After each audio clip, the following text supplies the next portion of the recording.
All right, welcome to The Explainer. Today, we're going to dive into this fantastic story by the celebrated Malayalam writer Vaikom Muhammad Bashir. It's a tale that's funny, it's profound, and it's all about a close encounter that is both hilarious and absolutely terrifying. So, let me just ask you, has a snake ever coiled itself around any part of your body? A full-blooded cobra? I mean, what a way to start a story, right? That is the opening line, and it just grabs you. It's a homeopath doctor asking his friends this very question, and you just know he's about to tell one heck of a story. Okay, so what we're looking at here isn't just a straightforward plot. It's got layers. It's actually a story within a story. We're listening to a narrator who is telling us a story that a doctor told him about a night that completely changed his life. And through that, we're going to peel back the layers on ego, fear, and a very surprising moment of salvation. So, here's how we'll break it down. We're going to follow the doctor's psychological journey, from his comical arrogance to a moment of pure terror, then a crazy ironic twist, and finally, how he comes out of it a completely changed man.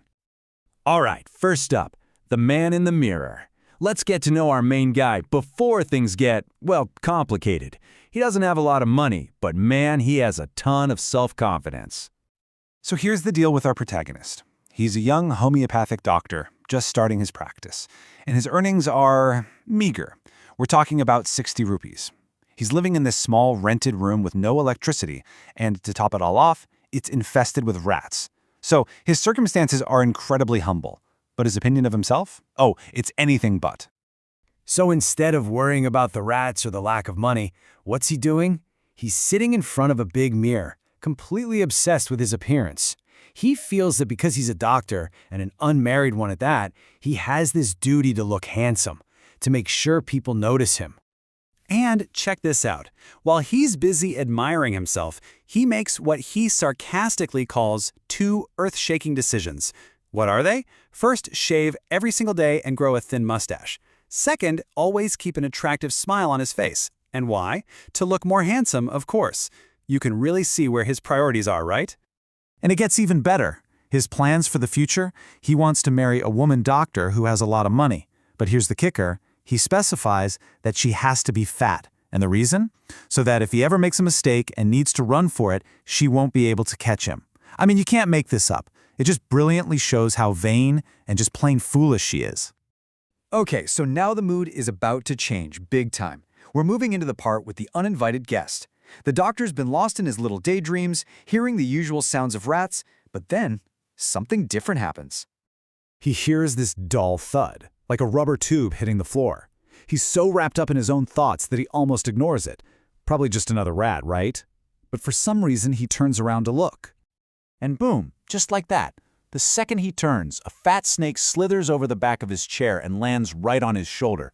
It coils around his left arm, its head just inches from his face. And we're not talking about just any snake here. It's a full-blooded cobra. His entire world just flipped upside down in a split second. And his reaction? Nothing. He was turned to stone. He doesn't jump, he doesn't scream, he can't. He is just frozen, utterly paralyzed by fear. Think about that for a second. Death is literally 4 inches away. This guy, who just minutes ago was planning his mustache and his marriage, is now a stone image in the flesh. All that vanity, all that self-importance, gone. Poof! He's completely powerless, face to face with his own mortality. All right, this is where the story gets truly incredible. We're at the climax, a shared vanity. The doctor is sitting there, totally helpless, thinking about God, and it finally hits him. He's just a poor, foolish, and stupid doctor. There's nothing he can do to save himself. And right then, just as he thinks it's all over, the snake turns its head.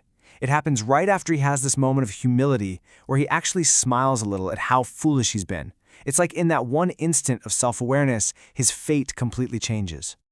So where does the snake look? It looks right into the mirror. It sees its own reflection. And the doctor starts to wonder, is this snake admiring its own beauty? Is it trying to make an important decision? The very thing that was about to kill him is now distracted by the exact same vanity that he was obsessed with just moments before. And this right here, this is the absolute genius of the story. You have the doctor looking in the mirror to admire himself, and now the snake is doing the exact same thing. The doctor was making earth-shaking decisions about his looks, and now he wonders if the snake is making an important decision too. It's his own vanity, reflected in the snake, that ends up saving his life. The irony is just incredible. So, what happens next? How does this whole terrifying encounter change him? Let's look at the aftermath. A poorer, but definitely a wiser man. The snake is now totally engrossed, and our doctor sees his one chance to escape. The snake slithers off his arm to get a better look in the mirror, and the doctor doesn't waste a single second. He's no longer a stone image. He is all flesh and blood, and he runs for his life. He gets to a friend's house, gets cleaned up, but when he goes back the next morning, his room has been robbed. Pretty much everything is gone, but the thief left one thing behind, like a final insult. What was it? His dirty vest. The one that wasn't so white. After everything he's been through, this is the final touch.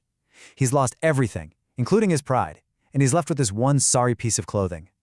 So just look at this transformation. Before the snake, he's a great admirer of beauty, totally focused on being handsome. After, he sees himself completely stripped of his ego. He goes from being a proud doctor to admitting, "I was but a poor, foolish, and stupid doctor."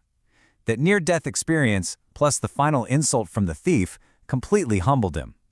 So, when you put it all together, what does the mirror really show us in this story? What's the big takeaway here? Well, that mirror starts out as just a tool for his vanity, right? But it ends up being the very thing that saves him and leads to this huge self-realization. The story just brilliantly uses humor and irony to show us that sometimes it takes a major crisis to knock our ego down a peg and force us to see who we really are deep down. For both the doctor and the snake, that mirror was the catalyst. And that leaves us with a final question, doesn't it? What happens when you're forced to look in the mirror? And I'm not just talking about snakes and doctors here. I'm talking about those unexpected moments in life, terrifying or even funny, that just strip everything away and reveal our true, vulnerable selves. What do you see when that happens?